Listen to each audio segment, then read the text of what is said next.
মাননীয় প্রধান বিচারপতির নেতৃত্বে 4 সদস্য বিশিষ্ট আপিল বিভাগের বেঞ্চের সামনে শুনানির জন্য উপস্থাপন করা হয়েছে। শুনানির এক পর্যায়ে মাননীয় প্রধান বিচারপতি ইচ্ছা প্রকাশ করেছেন যে এই মামলার গুরুত্বের বিচারে এবং এই মামলার আইনি জটিল ব্যাখ্যা বিশ্লেষণের বিষয়ে এই মামলাটি আপিল বিভাগের পূর্ণাঙ্গ বেঞ্চে শুনানি হওয়া উচিত। এবং এখন যে বেঞ্চে মামলাটি শুনানি উঠেছিল সেখানে 4 সদস্যের বেঞ্চ ছিল, কিন্তু আপিল বিভাগে এখন বিচারক আছেন সব মিলে 7 জন।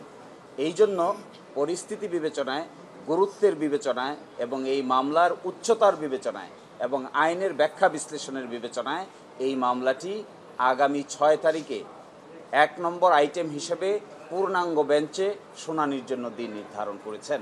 এর পিছনে মূল কারণ হলো যে মামলার আগের রায়কে আমরা চেঞ্জ করতে চাচ্ছি, সেই রায়টি দিয়েছিলেন 5 সদস্য বিশিষ্ট বিচারপতি, আর এখন আজকের যে বেঞ্চ ছিল এটি ছিল 4 সদস্য বিশিষ্ট। এই জন্য এই মামলার নিষ্পত্তি নিয়ে ভবিষ্যতে কোনো ধরনের কোনো প্রশ্ন যেন উত্থাপন করা না হয় এবং সঠিকভাবে আইনি ব্যাখ্যা বিশ্লেষণ করে যেন এই মামলাটি নিষ্পত্তি করা যায়, এই জন্যই পূর্ণাঙ্গ বেঞ্চে আগামী 6 তারিখে গুরুত্বের বিবেচনায় কজ লিস্টে প্রথম হিসেবে রেখে এই মামলার শুনানি করার সিদ্ধান্ত নিয়েছেন। একটি কথা এখানে বলা প্রাসঙ্গিক বলে মনে করি, যেহেতু আগে জনাব কাদের মোল্লার মামলা দিয়েই আপিল বিভাগের নিষ্পত্তি শুরু হয়েছিল, এই মামলায় আমরা জনাব কাদের মোল্লা, জনাব মতিউর রহমান নিজামী, জনাব আলী হাসান মুজাহিদ, জনাব মীর কাশেম আলী, জনাব কামরুজ্জামান সহ সকলের মামলার অতীতের রায়ের ব্যাপারে প্রশ্ন উত্থাপন করা হয়েছে। এই জন্যই মাননীয় প্রধান বিচারপতি মনে করছেন যে এত বড় প্রশ্নের সমাধান করার জন্য সুপ্রিম কোর্টের পূর্ণাঙ্গ বেঞ্চ একসাথে বসে যদি এই সিদ্ধান্ত নেন, তবেই এটা আইনের দৃষ্টিকোণ থেকে এবং ভবিষ্যতের দৃষ্টিকোণ থেকে এটি উত্তম হবে। এই বিবেচনায় আজকে 6 মে পরবর্তী শুনানির দিন নির্ধারণ করেছে। আমরা প্রশ্ন তুলেছিলাম যে আন্তর্জাতিক আইনের প্রযোজ্য হবে কি না, এই প্রশ্ন উঠেছিল জনাব কাদের মোল্লার মামলায়। সেই মামলায় তখনকার আপিল বিভাগ সিদ্ধান্ত নিয়েছিল যে আন্তর্জাতিক আইনের প্রযোজ্যতার কোনো প্রয়োজন নাই। আমরা এখন এসে বলছি এই যে প্রয়োজন নাই বলেছেন, এটাকে আমরা রিভিউ করতে চাই। আমরা বলছি ফেয়ারনেসের জন্য, ন্যায় বিচারের জন্য আন্তর্জাতিক স্ট্যান্ডার্ডের প্রয়োজনীয়তা থাকতে হবে। এই জন্য প্রধান বিচারপতি সহ আপিল বিভাগ বলছেন এই প্রশ্নের জবাব দেওয়ার জন্য আমাদেরকে পূর্ণাঙ্গ আপিল বিভাগ বসেই এই সিদ্ধান্তটা নিতে হবে। এই জন্যই গুরুত্বের বিচারে এই মামলাটি 6 তারিখে নির্ধারণ করা হয়েছে। আরেকটি ছোট্ট কথা এখানে বলা প্রয়োজন, আগামীকাল থেকে মাননীয় প্রধান বিচারপতি পূর্ব ঘোষিত ছুটির অংশ হিসেবে দেশের বাইরে থাকবেন। এই জন্য 6 তারিখকে ওনারা নির্ধারণ করেছেন 7 জন মাননীয় বিচারপতির সুবিধা অসুবিধা বিবেচনা করে। আমরা আশা করি ওই দিনের পরে আর এই মামলা নতুন করে শুনানির আর কিছু থাকবে না। আমরাও শুনানি শেষ করব, আদালত উপযুক্ত সিদ্ধান্ত উপনীত হবে এবং ওই দিন ওই মামলার গুরুত্বের বিচারেই ফুল বেঞ্চ বসবে। আপনারা জানেন ফুল বেঞ্চ কিন্তু মঙ্গলবারে বসে না। এই মামলা শোনার জন্যই ফুল বেঞ্চ মঙ্গলবারে গুরুত্বপূর্ণ মামলা হিসেবে, সেন্সিটিভ সংবেদনশীল এবং জাতীয়ভাবে ইম্পর্টেন্ট মামলা হিসেবেই, জাতীয়ভাবে গুরুত্বপূর্ণ সেন্সিটিভ সংবেদনশীল কেস হিসেবেই এই মামলাটি শুধু শুনানির জন্যই 6 তারিখে আপিল বিভাগের পূর্ণাঙ্গ বেঞ্চ বসবেন। আপনারা এটাও জানেন আপিল বিভাগে নতুন করে 2 জন মাননীয় বিচারপতি অ্যাপয়েন্টমেন্ট পেয়েছেন। আগে ছিলেন 5 জন, এখন হয়েছেন 7 জন।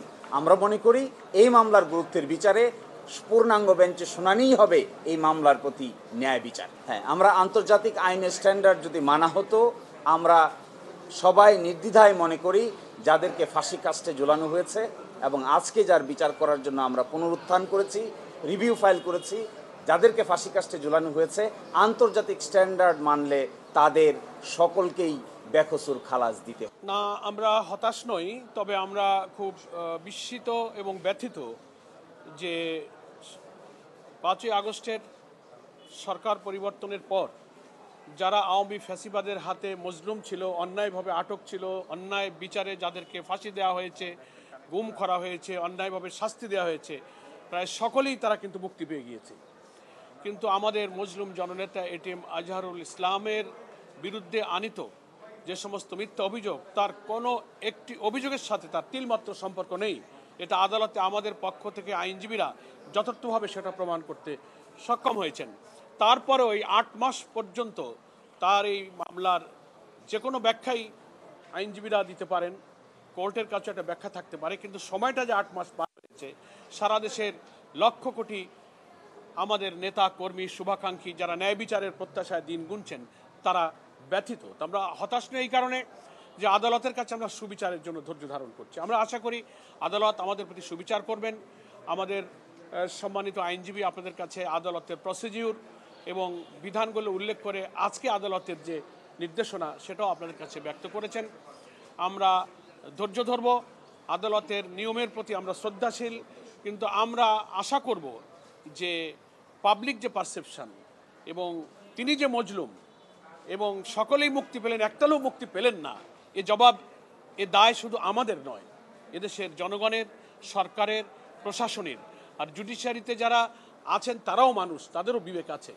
সেদিকেই আমরা একটি রাজনৈতিক দলের কর্মী হিসেবে সকলের দৃষ্টি আকর্ষণ করতে পারি। কাছে ইনভেস্টিগেটিং অফিসারের কাছে কোনো সাক্ষী কোনো জবানবন্দি দিয়ে থাকেন, পরবর্তীতে তিনি আদালতে নাও আসেন, তারপরেও তার জবানবন্দি আদালতে সাক্ষ্য হিসেবে নেওয়া যাবে। আমরা বলেছি পৃথিবীর কোনো বিচারিক সিস্টেমে, পৃথিবীর কোনো ফৌজদারি বিচার ব্যবস্থার ইতিহাসে এইভাবে আয়োর কাছে কিংবা পুলিশের কাছে জবানবন্দি দিয়েছেন কিন্তু পরবর্তীতে কোর্টে এসে সাক্ষ্য দেননি, তার জবানবন্দি গ্রহণ করা যায় না। যদি তা মানা যেত তাহলে জনাব এটিএম আজহার কেন, জনাব কাদের মোল্লা সহ বাকি অনেককেই তারা সাজা দিতে পারতেন না। এই প্রশ্ন এখানে সেটেল করা হবে।